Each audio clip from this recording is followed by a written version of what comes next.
Hi hello welcome. நான் உங்க ராகேஷ். இது நம்ம சேனல் வாய்ஸ் ஆஃப் ராக்கி. நம்ம சேனல்ல இன்னைக்கு பார்க்க போறது டைரக்டர் சங்கர் சார் டைரக்ட் பண்ண கமல்ஹாசன் சார் நடிச்ச இந்தியன் 2 படத்தோட ரிவ்யூவை தான் நம்ம இன்னைக்கு பார்க்க போறோம். ஸோ இந்தியன் 2 படம் பயங்கர ஹைப்ல நேற்று ரிலீஸ் ஆச்சு. படத்தோட கதை என்னன்னு பார்த்துக்கிட்டிங்கன்னா, ஒரு 4 ஃப்ரெண்ட்ஸ் யூடியூப் சேனல் ரன் பண்ணிட்டு இருக்காங்க. அது எதை பத்தின்னு வந்து பாத்தீங்கன்னா, சொசைட்டில நடக்கிற பல்வேறு பிரச்சனையை பத்தி ஒரு வீடியோவா யூடியூப் சேனல் அப்லோட் பண்றாங்க. ஸோ இது இப்படியே போயிட்டு இருக்கு. ஒரு கட்டத்துல கரப்ஷன்னால மக்கள் ரொம்ப பாதிக்கப்படுறாங்க அப்படின்னு சொல்லிட்டு அவங்களுக்கு தெரிய வருது. ஸோ இப்படி தெரிய வரும்போது அவங்க அதை தடுக்க ட்ரை பண்றாங்க. பட் அவங்களால முடிய மாட்டேங்குது. ஸோ அந்த டைம்ல வந்து இந்தியன் தாத்தா வந்தா நல்லா இருக்கும். ஸோ அவர் வந்தாதான் இந்த பிரச்சனையெல்லாம் முடிக்க முடியும் அப்படின்னு சொல்லிட்டு திங்க் பண்ணிட்டு ஸோ அதை வர வைக்கிறதுக்காக ஹேஷ்டேக் கம்பேக் இந்தியன் அப்படின்ற ஒரு ஹேஷ்டேக்கை ட்ரெண்ட் பண்றாங்க. அது ட்ரெண்ட் ஆகுது, இந்தியா ஃபுல்லா ட்ரெண்ட் ஆகுது.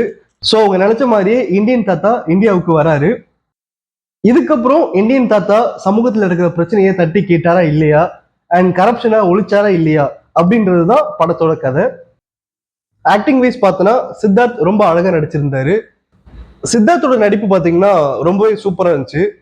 ஒரு சொசைட்டில ஒரு பிரச்சனையை பார்த்து கொதிக்கிற ஒரு யங்ஸ்டரா ஒரு சூப்பரா பண்ணியிருந்தாரு. அதே சமயத்துல அவங்க அம்மா இறந்துருவாங்க. ஸோ அந்த டைம்ல வந்து பாத்தீங்கன்னா அவரு சென்டிமெண்டலா நடிக்கிறது எல்லாமே ரொம்ப சூப்பரா நடிச்சிருந்தாரு. கமல் சாரும் இந்த படத்துல ரொம்ப அழகா நடிச்சிருந்தாரு. ஸோ அவரு ஸ்டார்டிங்ல வர்றப்போ இருந்த ஒரு ஹைப் வந்து படத்தோட எண்டிங் வரைக்கும் அதை கொண்டு போக தவறிட்டாரு. ஏன்னு வந்து பாத்தீங்கன்னா அவர் பேசும்போது ஆடியன்ஸ்க்கு செம்ம போர் அடிக்க ஆரம்பிச்சிருது. அண்ட் ஒரு 70 வயசு தாத்தாவால ஒரு சில விஷயங்கள் பண்ண முடியும். ஆனா எல்லா விஷயங்களையும் பண்ண முடியுமா அப்படின்ற கேள்வி வந்து நம்மளுக்குள்ள வருது. ஏன்னா இந்த வர்மக்கலை வந்து பாத்தீங்கன்னா ஏதாவது ஒரு 2 3 சீன்ல யூஸ் பண்ணதா பரவாயில்ல. படம் ஃபுல்லா வர்மக்கலைன்னு சொல்லிட்டு கழுத்துல குத்துறாரு, காதுல குத்துறாரு, இடுப்புல குத்துறாரு. ஏய் என்னடா இது அப்படின்ற மாதிரி தான் இருந்துச்சு. அப்புறம் படத்துல வர பிரியா பவானி சங்கர், ரகுல் பிரீத் சிங், சமுத்திரகனி, பாபி சிம்மா இவங்கெல்லாம் அவங்க நடிப்பை நல்லாவே வெளிப்படுத்தியிருந்தாங்க. பட் இதுல என்ன விஷயம்னு பாத்தீங்கன்னா எல்லாமே கொஞ்சம் ஒரு ஓவர் டோஸா தான் இருந்துச்சு. ஒரு 70 வயசு ஆளால சில விஷயங்கள் பண்ண முடியும்னா ஓகே. பட் அதுக்காக எல்லா விஷயத்தையும் பண்றது, சிக்ஸ் பேக்ஸ் வச்சிருக்க மாதிரி உடம்பெல்லாம் காட்டுறது, there is no point actually. ஒரு பைக் ஒரே ஒரு வீல் வச்சிருக்க ஒரு வண்டி ஒண்ணு ஏறிக்கிறாரு. அந்த வண்டி வந்து பாத்தீங்கன்னா ஸ்டார்டிங்ல குழந்தைங்க விளையாடிட்டு இருந்துச்சு. ஸோ குழந்தைங்க விளையாடிட்டு இருக்க பொருள்லாம் அது கண்டிப்பா பேட்டரியில ஓடும், சம்திங் வச்சுக்கலாம். ஆனா அந்த வண்டி எடுத்துட்டு அவர் போறாரு, வராரு, இருக்கிறாரு, ஸ்டண்ட் எல்லாம் பண்றாரு. ஒரு 70 வயசு ஆளு பண்ற விஷயமா அப்படின்னு சொல்லிட்டு பாக்குறவங்களுக்கே ஒரு கடுப்பை தான் கொடுத்துட்டு இருந்துச்சு. இந்தியன் தாத்தா வந்து பாத்தீங்கன்னா 2 3 கொலைலாம் பண்றாரு. அந்த கொலையெல்லாம் வந்து பாத்தீங்கன்னா அந்த கொலையெல்லாம் வந்து பாத்தீங்கன்னா ஜஸ்ட் சீக்கிரமா முடிச்சிருந்துருக்கலாம். பட் ஒரு கொலையை வந்து பாத்தீங்கன்னா 30 நிமிஷமா பேசிட்டே இருக்காரு. அது ஆடியன்ஸ்க்கு எப்பா டேய் கொன்னா போதும்டா, தயவுசெய்து விட்டுரு, சீக்கிரமா அவனை கொலை பண்ணிடு, அவனை சாவடிக்காத அப்படின்ற எண்ணத்தை தான் அது ஆடியன்ஸ்க்கு கொடுத்துச்சு. ஸோ சங்கர் சார் எதுக்காக நீங்க இந்த படத்தை எடுத்தீங்கன்னு சொல்லிட்டு ஒரு டவுட் தான் நிஜமா எனக்கு. ஏன்னு வந்து பாத்தீங்கன்னா ஒரு சேனாபதி அப்படின்ற கேரக்டர் வந்து பாத்தீங்கன்னா தமிழ் ஆடியன்ஸ்குள்ள ஒரு வேற லெவலான ஒரு இடத்த பிடிச்சிருந்துச்சு.